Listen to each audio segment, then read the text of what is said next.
Well, welcome to my channel. I just wanted to say hello and introduce myself. I'm Greg, the Alberta Prepper, and the reason why I've decided to start recording and putting videos up is because of another YouTuber who had said, go out there and do it. If you think that you have something to say it. And if it gains traction, great. If it doesn't, that's okay. But the most important point is to get your thoughts out there. And for me, I look at it like I have a few ideas and thoughts.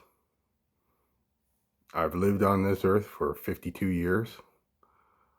I've spent so much of my life not present in the world, just existing and doing what I do. Now, by the name, you obviously know that I'm in Alberta and that I'm a prepper. But I'm not a prepper as in, oh my God, hell's gonna break loose and we all need to. No. I believe that you should always be prepared for situations that are unforeseen or foreseen and need to be mitigated. That's the type of work I do. I'm an estimator in commercial and agricultural projects. And I've also done coordination, project management, design, drafting. I even did work as a construction worker, worked in warehouses. I've done any kind of work that there is. But I've always worked hard to survive, but not always thrive. And I think it came because of how I lived my life when I was younger. When I was a kid, I went to 7 different schools through grades 1 through 12 in 4 different cities because my parents traveled and moved around a lot for the type of work that they did. For the first part of my childhood, my mom was into real estate and selling it. My dad was an instructor at a university, and he was in the medical field. And it was good. I went to one school. It was wonderful. I had a good life. And then the itch came for my parents, and they wanted to learn more. So we moved down into California so that they could get their higher education, PhDs, let's just say. And they spent a lot of time at the university, and I was in private school. So at the end of the school day, I would spend my time in the school cafeteria waiting for my parents to come pick me up.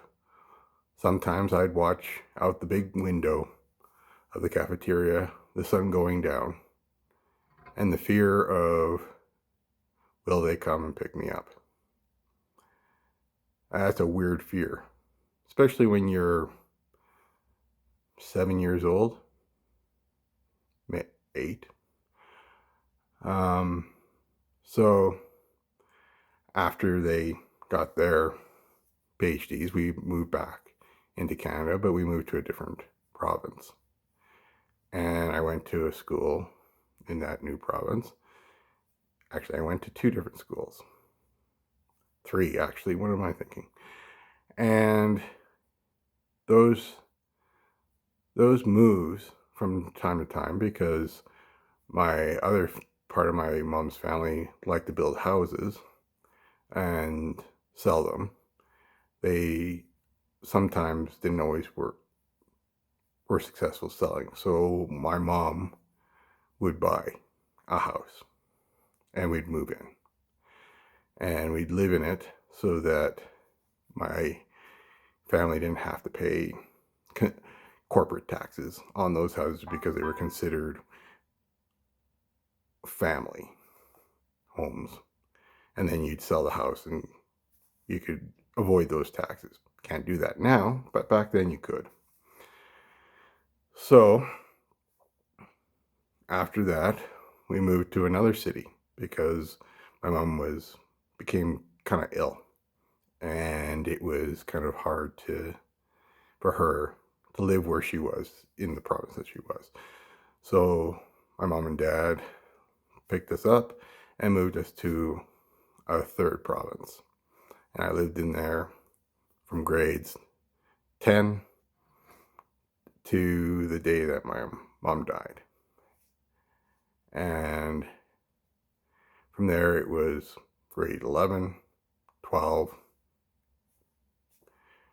university, which I walked away from, trade school, which I finished a couple of certificates and diplomas, and it moved on to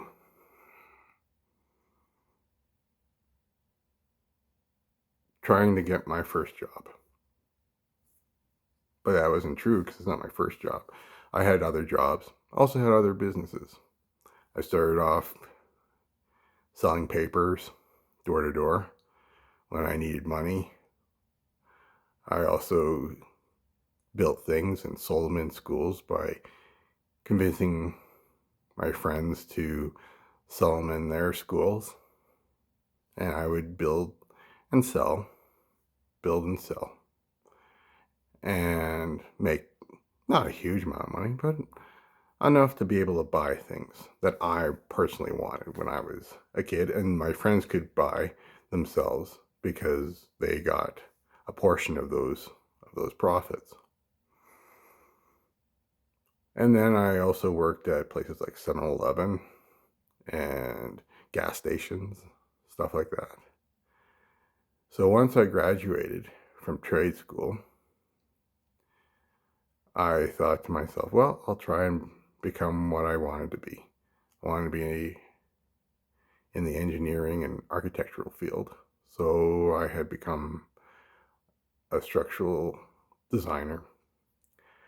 And my career was rocky, very rocky. It went from job to job, place to place, never actually sticking anywhere. And then being told one day that I had a reputation of being the guy that you could fire. They would bring me in when all hell was breaking loose on a project and they needed to be fixed, but they also needed someone to take the blame because their employee of the month was a good friend or a family member or had been there for years, and they didn't want them to go. So I'd be brought in on the project, and everyone would disappear from that project, and I'd be the only one working on that project.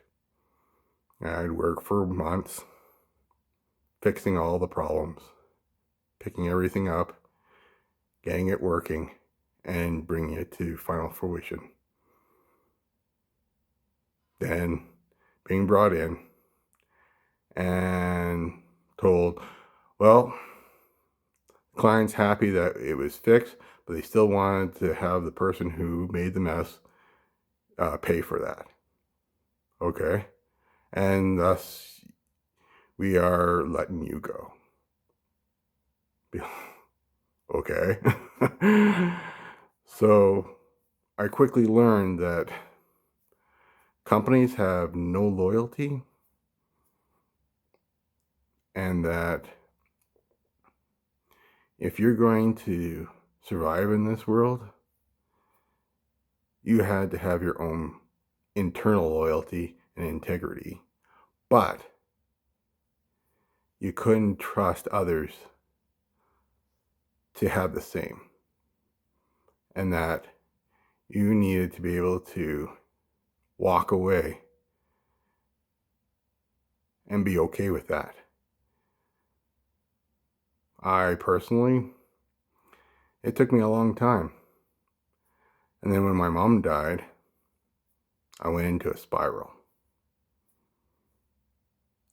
So when things like the 2000 crash happened and 9/11 and all that jazz came around, to me it was like, whatever. I don't care. If I died tomorrow, I died. Even on the day that my mom's funeral was happening, I was flying into Calgary and the plane hit a micro pocket and the wing dipped down and just missed the ground. It was a few inches from the ground.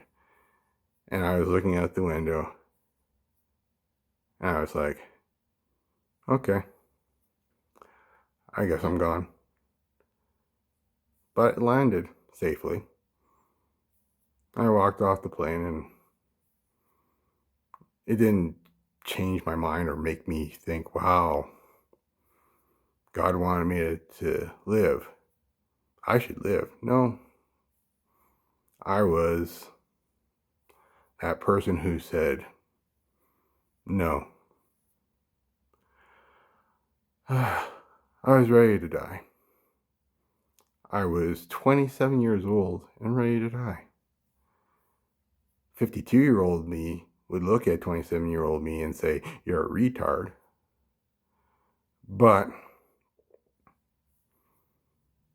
now I still understand and still have compassion for the old me.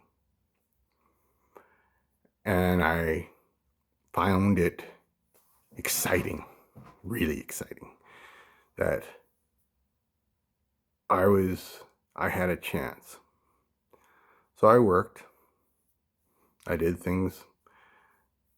In between my job, I would do part-time work. But up until that moment, I started changing my life. I lived in utter squalor after my mom died. My depression was horrifyingly bad. My thoughts of death were constant. My feelings for others was non-existent. I knew I couldn't rely on my family. And as a guy, you can't rely on the government because they don't care either. Didn't have any friends. So I was on my own. And then I met a person. And she was very kind. She was older than I was. And she was at a church that I went to because I decided that I wanted to feel connected and maybe going back to my religion would help. It didn't, and it did. How it didn't was religion was not what I was. Do I believe in God? Do I believe in Jesus? Do I believe in the devil? Oh, yes. I believe in Jesus 100%.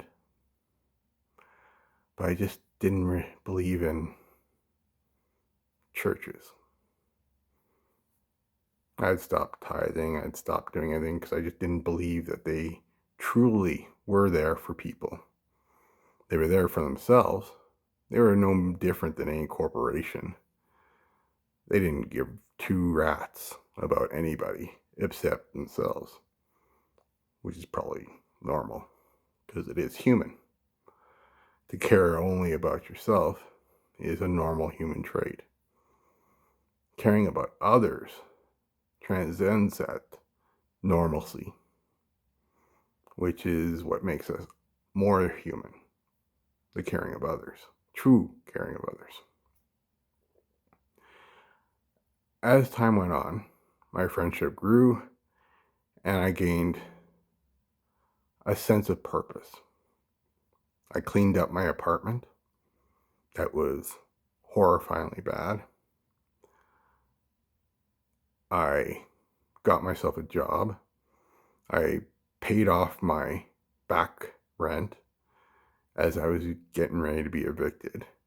And my landlord said, I'm glad that you decided that you were going to pay. And I said, I needed a place.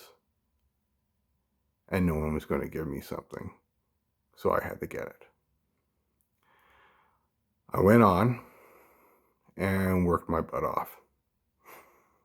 I worked as a designer, as a draftsman, a warehouse worker, a griddle cleaner, toilet bowl cleaner, janitor. That's what that was. I worked as a sales guy. That didn't last very long because I just didn't believe in the product that I was selling. So it was hard for me to sell. If I don't believe in something, I don't want to sell it, because if I can't believe in it, why should I sell it to someone and say that this is something great for you? Then I moved on and said to myself, okay, how does this work? How do we become better? So I started working, getting better at it.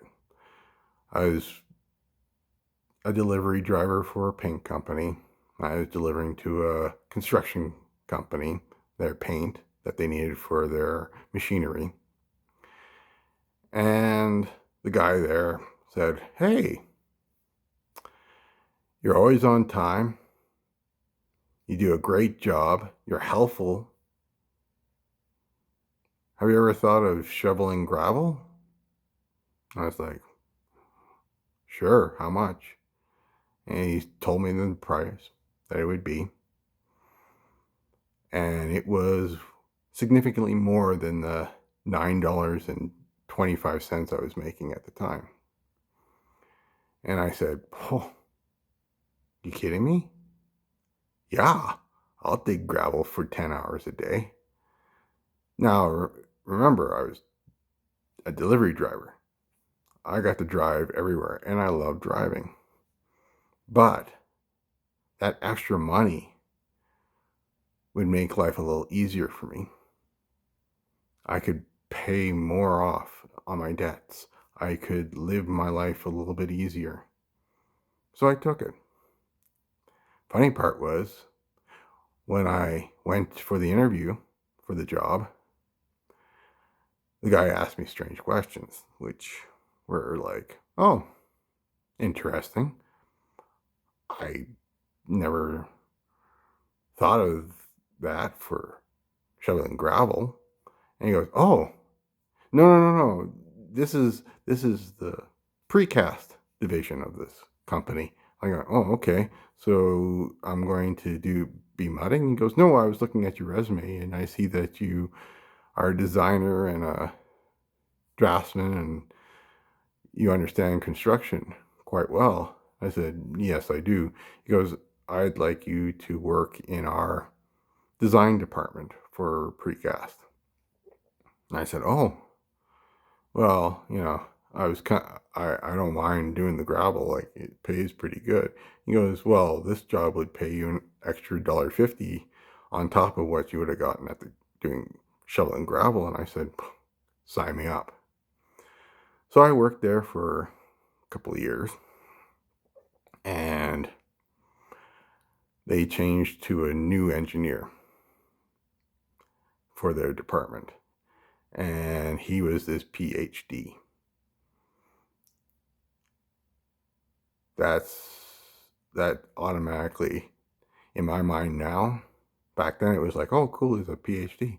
Now I look at an engineer who's a PhD and I realize that more than they're probably dumb as rocks. And if you are an engineer who's a PhD, think about it. You spent extra years in school to do something instead of getting out into the world and actually swinging a hammer and figuring out if that crap that you were learning actually worked. The number of times that I watched engineers design things and I would get the call from the guys from site going, how is that going to work? And it's like, well, it shows right on the drawing. And you go out there and it isn't going to work.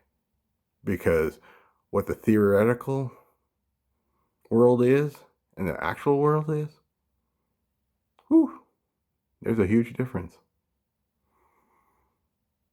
So you have to be willing to learn.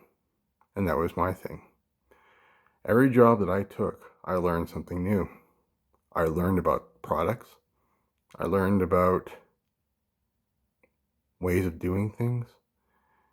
I learned how to better myself. I learned how to say yes to projects that scared the hell out of me. I remember an older man telling me one day, he goes, I want you to understand something. When you are an employee for a company, that you are actually a contract worker, meaning that you are your own company. Now, yes, that company pays for taxes and all that and withholds stuff from your thing. So you don't have to deal with that part. But truthfully, you are a contractor. You work for yourself, and the service that you're giving is what they need. And the moment that they don't need it, they will toss you out the door. So you have to make sure that every time that you start that contract each month, that you are willing and ready to do that job, knowing full well that they can terminate that contract at any time. And I said, okay. And he goes, but that also means that you have to be willing to terminate that contract on your behalf too. And say, you know what? This isn't going to work for me.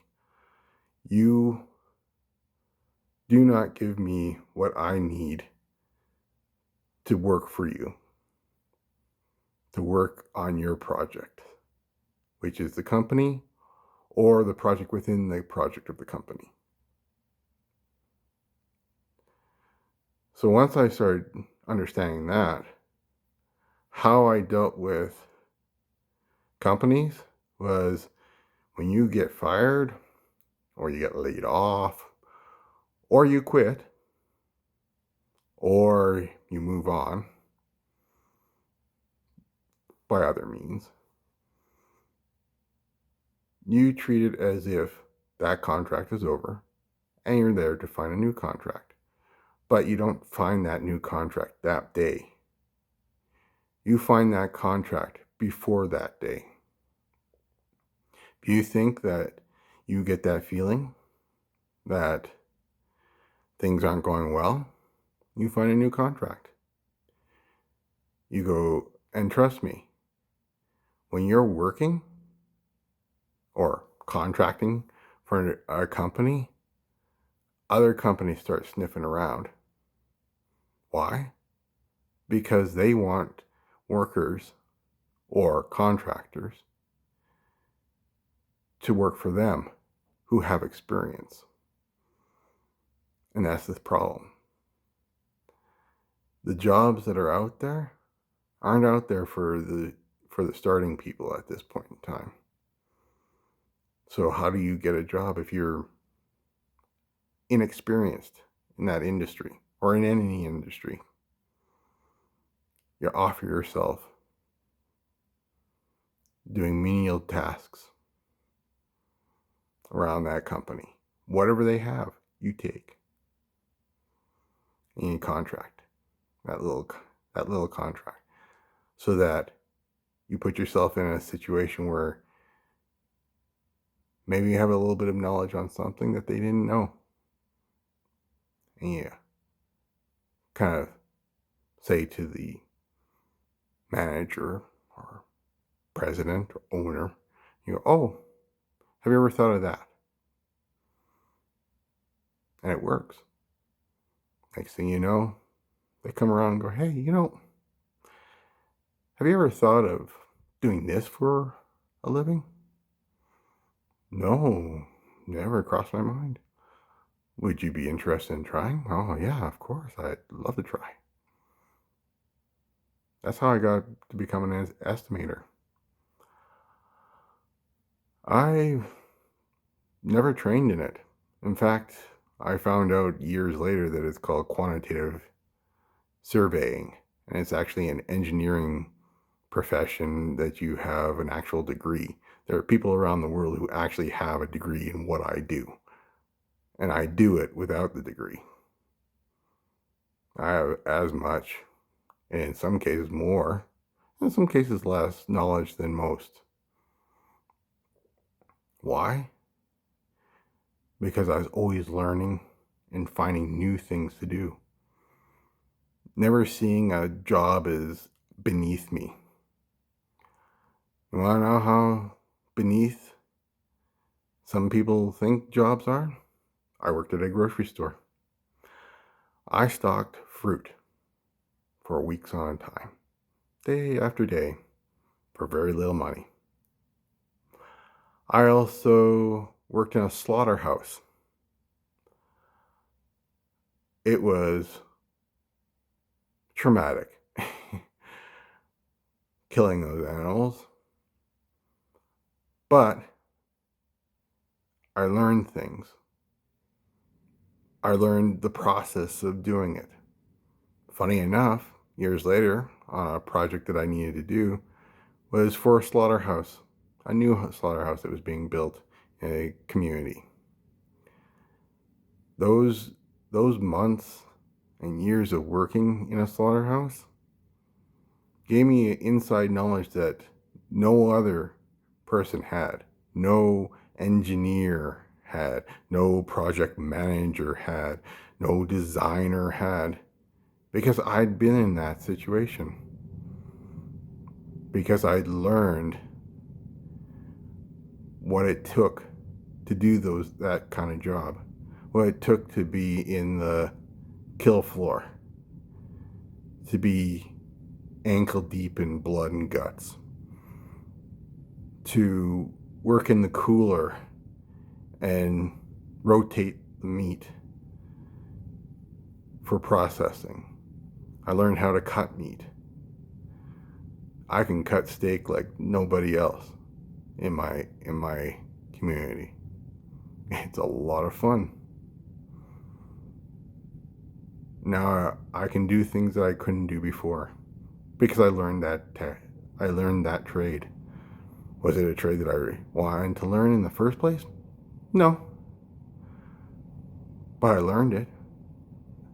I wasn't afraid to learn it. I was afraid of failing at it, but I wasn't afraid to try to learn it. And that's the point of being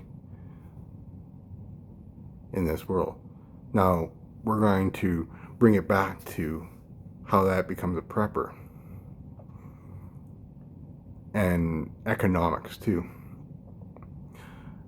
And in the upcoming videos, we'll talk about those kind of things.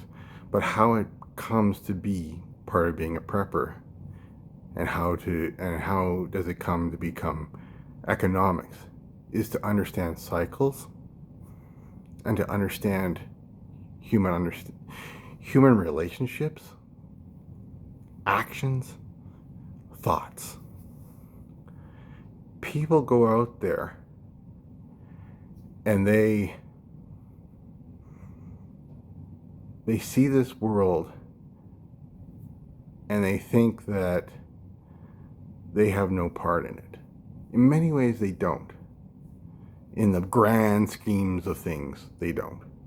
But in their personal life, in your small little community of just you or your family or your community or your team or whatever, you are a valuable person. And understanding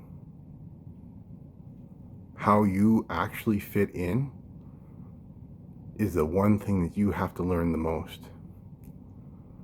What do you bring to others that's valuable? Is it physical skills? Is it mental skills? Is it knowledge? Is it brain power? Is it kindness? Is it love?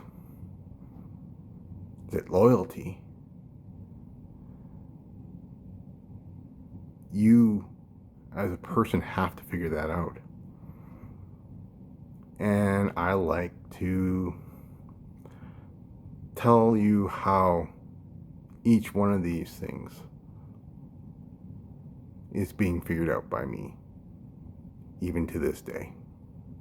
I'm not 100% sure of what my life will be in 10, 15, 20, 30 years. I may be 50 too, but I still have a good 30 years left, if not more, maybe less. Don't know, but each day I'm here to learn something new and try better than I did the day before. The question is, are you able to?